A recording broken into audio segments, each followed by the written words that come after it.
बाई, आपण काही माहिती सांगू शकाल का ह्याच्याबद्दल, बोंडल्याबद्दल?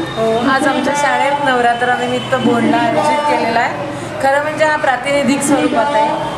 आमच्या लहानपणी मात्र 9 दिवस बोंडला असायचा. पहिल्या दिवशी एकच गाणं म्हणायचं आणि एकच खिरापत सगळ्यांनी ओळखायची. अशा खिरापती वाढत वाढत जायच्या आणि दसऱ्यापर्यंत ते 10 दिवस बोंडला असायचा. दसऱ्याच्या दिवशी 10 खिरापती. जसं आपण 9 दिवस देवीचा नवरात्र करतो तसं वेगवेगळ्या ठिकाणी हा बोंडला वेगवेगळ्या पद्धतीने साजरा करतात.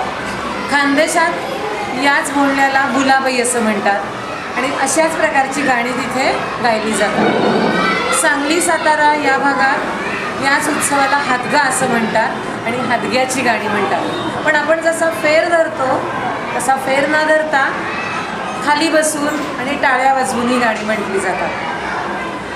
सगळ्यांना माहितीच आहे की गुजरातमध्ये सुद्धा दांडिया या प्रकारे नवरात्रात उत्सव साजरा केला जातो. एक प्रकारे आपण ही देवीची स्तुतीच करत असतो आणि देवीला राक्षसाविरुद्ध लढण्यासाठी बळ देत असतो.